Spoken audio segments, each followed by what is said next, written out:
আসসালামু আলাইকুম। তো প্রতিদিনের মতন আজকেও মাছ পেয়েছি ইনশাআল্লাহ। তো আজকে একটু বেশি মাছ পেয়েছি আলহামদুলিল্লাহ। এই দেখতে পাচ্ছেন এটা হলো বাইলা মাছ। আজকে বাইলা মাছ অনেক পেয়েছি। এখানে দেখতে পাচ্ছেন কতটি বাইলা মাছ, আর বাইলা মাছের সাইজ দেখতে পাচ্ছেন কত বড়। অনেক সুন্দর বাইলা মাছগুলো আমার কাছে খেতে লাগে। এবং এটা হলো একটা কোরাল মাছের পোনা ছোট। আর এটা আপনারা চিনে থাকবেন যারা গ্রামে আছেন, এগুলো হলো খুশশুল মাছ। এটা হলো খুশশুল মাছের একটা পোনা। ওটা ছোট পোনা আর কি, এটা তেলাপিয়া মাছ ছোট পোনা। এবং দেখতে পাচ্ছেন এটা ওটা হচ্ছে এটা আমরা লাইলুনটিয়া মাছ বলে থাকি ওটা। কিছু বল পাতা আছে।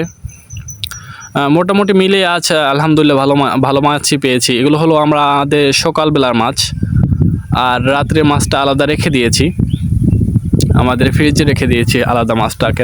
রাত্রের মাছটা সকালবেলা এই মাছগুলো পেয়েছি আমরা। এখানে দেখতে পাচ্ছেন ওই পাশে চিংড়ি মাছ আছে এবং বাগদাও আছে। তো আমাদের জালে শামুক ওঠে, অনেক শামুকই ওঠে। এখানে তো অল্পই আছে, কিছু ফেলে দিয়ে আসছি। আর এখানে আছে কিছু ছোট ছোট চিংড়ি মাছ, ছোট বলতে ভুল হবে, বড়ই আলহামদুলিল্লাহ। এগুলো হলো হরিঙ্গা চিংড়ি মাছ।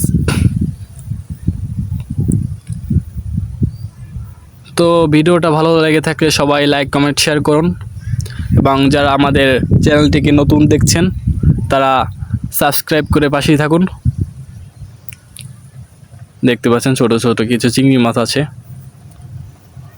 আর এগুলো হলো যে এগুলো সাদা সাদা দেখাচ্ছে, এগুলো হলো মূলত তিতপুটি বলে থাকি আমরা গ্রামের ভাষায়, তিতপুটি বলে থাকি। অন্য জায়গায় অনেক অনেক নাম আছে, এটা অনেক নামে পরিচিত নাম মাছটা। তো এটাই ছিল আজকের ভিডিও। সবাই ভালো থাকবেন, সুস্থ থাকবেন। আসসালামু আলাইকুম।